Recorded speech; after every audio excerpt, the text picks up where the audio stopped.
Hello दोस्तों, welcome back new horror story. दोस्तों, ये घटना मेरी बुआ के साथ घटी थी। दरअसल उनके साथ हुआ कुछ यूं था। मेरी बुआ बताती है, दिन वो रात के समय किचन में काम कर रही थी। उनके राइट पे ट्यूबलाइट लगी हुई थी, जिस ट्यूबलाइट की रोशनी की वजह से उनका साइडो उनके लेफ्ट पे पड़ रहा था। मैं अपने काम में बहुत बिजी थी और मेरा आसपास में कोई ध्यान नहीं था। तभी अचानक से मेरा ध्यान मेरे शैडो पर जाता है, तो मैंने देखा कि मेरा शैडो मूव कर रहा है, मगर मैं तो बिल्कुल भी नहीं हिल रही थी। ये देखकर मेरी बुआ बहुत डर जाती है। दिन ब दिन उनके साथ ऐसी घटना बढ़नी शुरू हो गई और उनका उस घर में रहना बहुत मुश्किल हो चुका था। और मैं आपको बता दूं कि मेरे फूफा जी ने ये घर अभी अभी खरीदा था और पूरी फैमिली उस नए घर में शिफ्ट हो गई थी। कुछ दिनों तक तो सब कुछ अच्छा चलता रहा, मगर कुछ दिनों के बाद मेरी बुआ के साथ ये सब कुछ होने लगा था। उस घर के मकान मालिक ने फूफा जी को ऐसी कोई बात नहीं बताई थी कि इस घर में कोई पैरानॉर्मल एक्टिविटी होती है। रात के समय घर वालों को ऐसा लगता कि उनके सिवा भी घर में कोई घूम रहा है। एक बार तो बुआ को ऐसा लगा कि वो सो रही है और उनके बेड के नीचे कोई है और हाथ से बेड को खटखटा रहा है। जब बुआ नीचे की तरफ देखती तो उन्हें कोई भी दिखाई नहीं देता था। घर के सभी मेंबरों के साथ अजीब अजीब घटनाएं होनी शुरू हो गई। जब कोई बाल बना रहा होता शीशे में, तो उसे ऐसा लगता कि जैसे कोई उनके पीछे से गुजरा है।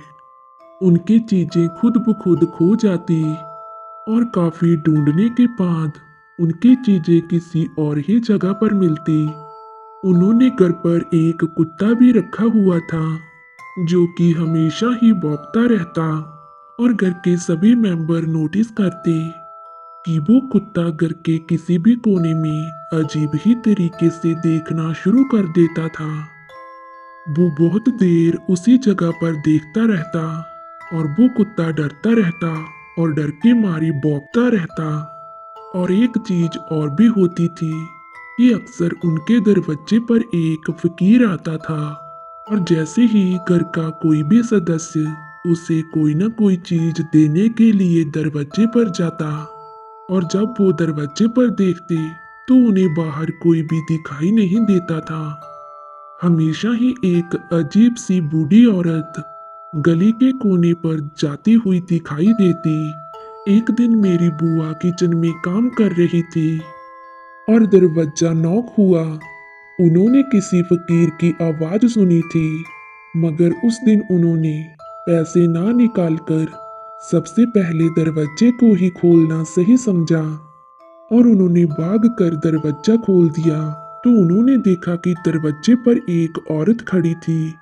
उसका चेहरा नजर नहीं आ रहा था और वो मेरी बुआ को देखकर आगे की तरफ चलने लगी और मेरी बुआ का नाम लेते जा रही थी।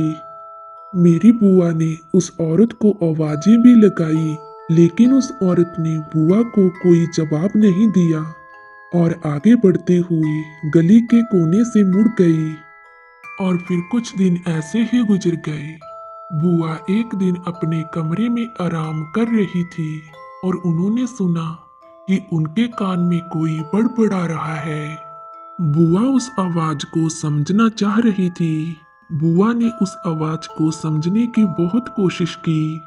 बुआ ने बताया कि पता नहीं कौन सी भाषा में वो आवाज मेरे कानों में बड़बड़ा रही थी और डर के मारे बुआ भगवान का नाम लेने लगी। उन्हें महसूस हो रहा था कि उनके पीछे कोई खड़ा है, मगर उन्होंने पीछे मुड़कर नहीं देखा और वो जल्दी से भगवान का नाम लेते हुए घर से बाहर भाग आई। उनके पड़ोस में एक आंटी रहा करती थी, जिसके साथ मेरी बुआ की दोस्ती हो चुकी थी। मेरी बुआ भागकर उनके घर पर चली जाती है और शाम तक वहीं रुकती है। बुआ ने बताया कि जब वो बगल वाले घर में बैठी हुई थी, उन्हें वहां पर बैठे बैठे ऐसा लग रहा था कि जैसे उनके घर में बहुत सारे लोग मौजूद हों और बातें कर रहे हों। बुआ को पड़ोस के घर में बैठे हुए ही घर के मेन गेट खुलने की आवाज और घर के अंदरले रूम्स की डोर खुलने की आवाज साफ साफ सुनाई पड़ रही थी और ऐसा लगातार हो रहा था। उन आवाजों को सुनकर बुआ को ऐसा लग रहा था कि जैसे कोई बार बार अंदर बाहर आ रहा है और शाम के समय घर के सभी सदस्य घर पर वापस आ जाते हैं। और बुआ ने घर वालों को ये सारी बात बताई। इस बात को सुनकर सब बहुत परेशान हो चुके थे, क्योंकि घर के सभी सदस्यों के साथ उस घर में कुछ न कुछ ऐसा वैसा हो ही रहा था। अब वो घटनाएं बहुत बढ़ती जा रही थी और जब रात को सभी लोग सो गए तो उन्हें ऐसा लग रहा था कि जैसे उनके घर में बहुत सारे लोग चल रहे हों। और जब वो उठकर आसपास देखते तो उन्हें वहां पर कोई भी नजर नहीं आता था। और बुआ को भी अपने कमरे में किसी के चलने की आवाज सुनाई देती है। बुआ उस चलने की आवाज को सुनकर कहती है कि तुम लोग जो भी हो, हमारी बात कान खोल कर सुन लो। हमारे पास इतना पैसा नहीं है कि हम लोग एक और नया घर खरीद सकें और दोबारा शिफ्टिंग के किराए बाड़े देते रहे। बुआ ने उन लोगों से हाथ जोड़कर रिक्वेस्ट की कि प्लीज हमें कुछ टाइम दो, कि हम जानते हैं कि आप लोगों को हमारे जहां आने से बहुत परेशानी हो रही है। हम जल्द ही इस घर को छोड़कर चले जाएंगे। और बुआ हर रोज रात के समय यही बातें जोर जोर से उनसे कहती और उन भूत प्रेतों को सुनाती। और बुआ के 2-3 दिन ऐसा करने से बुआ ने बताया कि कुछ अजीब ही तरीके से उस घर में से हमें पैसे मिलना शुरू हो गए। कभी हमें पैसे अलमीरा से मिलते, कभी पैसे किसी की पॉकेट से निकलते और बहुत सा पैसा हमें उस घर से मिलना शुरू हो गया। वो औरत जो दरवाजे पर मांगने आया करती थी, अब उसका आना जाना भी बंद हो चुका था। और बुआ ने बताया और वो पैसे हमें बहुत दिनों तक मिलते रहे। जैसे ही हमारे पास दूसरा घर खरीदने के लिए रकम इकट्ठी हो गई और फिर हमने वो घर छोड़ दिया।